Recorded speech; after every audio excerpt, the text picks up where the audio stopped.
오랑캐의 침입은 조선 왕실을 무너뜨렸다. 궁궐은 순식간에 유린당했고 백성들은 피난길에 나선 왕을 위해 자신의 전 재산을 바쳐야 했다. 그러나 연종대왕은 민심을 수습하기보다 먼저 자신의 안위를 챙겼다. 신하들의 만류에도 불구하고 그는 백성을 버리고 가장 깊숙한 산중 용담골로 도망쳤다. 왕의 행렬은 구차하게 도망치는 난민 무리와 다를 바 없었고 그 눈동자에는 백성의 고통보다 자신의 생존에 대한 두려움이 서려 있었다. 궁궐의 위험은 불길에 사그라졌고 남은 것은 굴욕과 공포뿐이었다. 왕실은 이미 그 실체를 잃었고 연종대왕은 몰락한 권력자의 초라한 그림자에 불과했다. 조선의 주인이라 자처하던 왕은 더 이상 백성의 버팀목이 아니었다.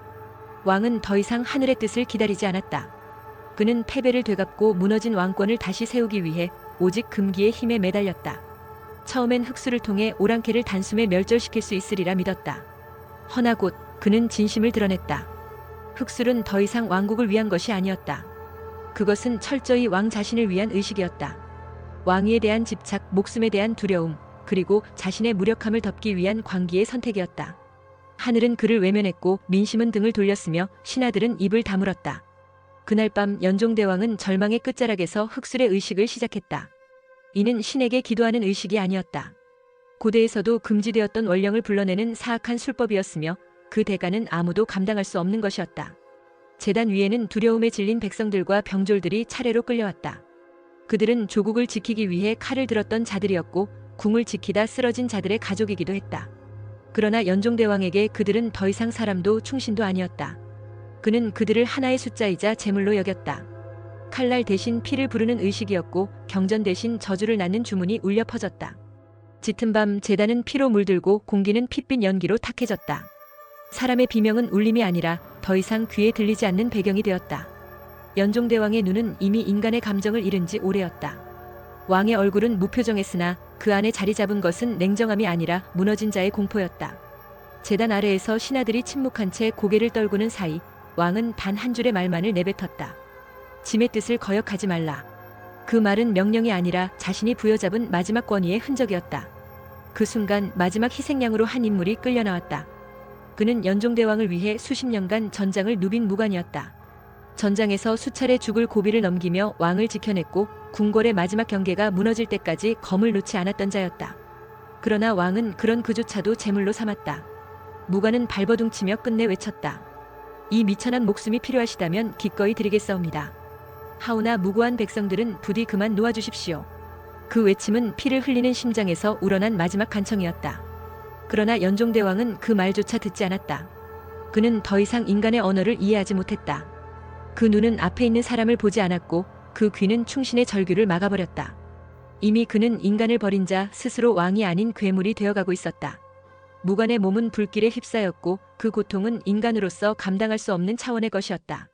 살을 파고드는 불꽃은 그의 육신을 태우는데 그치지 않고 그의 한과 충정을 모두 빨아들이듯 휘감아 돌았다. 그는 마지막까지 입을 닫지 않았다. 온몸을 불태우며 울부짖었다. 연종대왕이여, 그대의 피로 내 한을 달래리라. 이 나라의 피가 그 죗값을 갚지 않고는 끝나지 않을 것이다. 후손 대대로 이 원한에서 벗어나지 못하리라. 그의 절규는 단순한 죽음의 외침이 아니었다. 그것은 충신의 마음이 변질되고 사랑했던 나라가 자기를 버린 현실에 대한 분노이자 그 분노가 저주로 승화되는 순간이었다. 밤하늘을 찢는 그 목소리는 용담골을 뒤흔들었고 동시에 신과 인간의 경계마저 무너뜨렸다. 그가 태워진 자리는 피로 물들었고 연기 속에서 형체 없는 어둠이 피어올랐다. 그리고 마침내 불에 탄 그의 혼은 다시 깨어났다.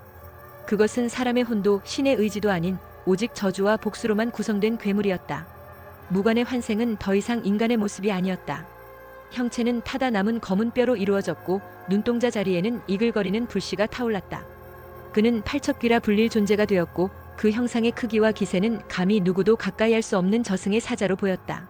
그 순간 왕가의 저주는 시작되었다. 인간의 권력욕이 낳은 피의 재물은 이제 왕실을 향한 원한의 화신으로 다시 태어났다. 제 손으로 충신을 태우고 제 손으로 그 혼을 부른 왕. 그 밤 조선의 왕실은 자신들이 만든 괴물에게 스스로 저주받은 것이다. 동시에 다른 하늘 아래 또 하나의 이변이 일어났다. 깊은 산중 하늘 끝자락에서 천년을 견뎌온 이무기 하나가 마침내 용문에 이르렀다. 이름은 강철. 그는 온몸의 비늘에 달빛을 품고 승천의 기운을 따라 구름을 가르며 솟구쳤다. 은빛 여의주가 푸른 서기를 내뿜고 하늘은 이무기의 오랜 여정을 허락한 듯 열려 있었다. 그 순간은 그의 존재를 완성하는 유일한 문이었다. 하늘과 땅의 기운이 맞닿고 그는 단 한 번뿐인 기회를 앞두고 있었다. 그러나 예로부터 전해 내려오던 금기가 있었다. 용이 하늘로 오를 때 인간의 눈에 띄면 승천은 무너진다. 신성의 시간은 인간의 시선에 닿는 순간 오염되며 이무기는 다시 땅의 생명으로 떨어진다.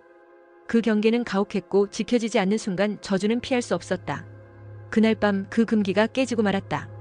마침 흑술 의식이 벌어지던 왕실의 피난처 근처. 밤하늘이 갈라지고 천상의 빛이 용담골 위로 쏟아지던 그때 흑술 재단에서 울부짖던 누군가의 비명에 놀란 한 궁녀가 무심코 품에 안은 갓난아기의 머리를 들어 올렸다. 아기는 갑작스레 일렁이는 기운에 휩싸인 듯 온몸을 떨더니 마치 낯선 빛을 쫓듯 몸을 비틀며 하늘을 향해 고개를 들었다. 그 눈은 아직 세상의 색을 분별하지 못했지만 갑작스레 쏟아진 하늘의 빛에 본능적으로 반응하고 있었다. 생후 며칠 되지 않은 아이조차 느낄 수 있을 만큼 하늘 위에서는 이례적인 기류가 출렁였고 주변의 공기는 일그러진 듯 미세하게 떨리고 있었다.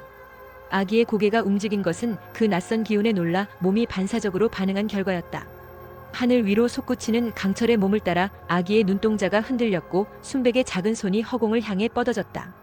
그것은 단순한 반사신경도 무의식적 동작도 아니었다. 인간의 본능조차 미처 닿지 못하는 순수한 혼이 하늘의 기운에 반응한 것이었다. 하늘과 인간 사이의 경계를 무너뜨린 손짓. 그 순간 고대의 금기가 깨어졌다. 그 찰나 세계의 균형이 어긋났다. 신성한 승천의 순간 그것을 지켜본 단 하나의 시선.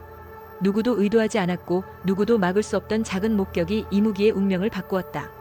그 손짓은 너무 짧았지만 하늘의 질서엔 충분히 치명적이었다. 신의 문은 인간의 눈을 용납하지 않았다. 하늘의 심판은 냉혹했다. 이무기의 길은 그 찰나의 순간 완전히 닫혀버렸다. 푸른 기운이 일순간 뒤틀렸다.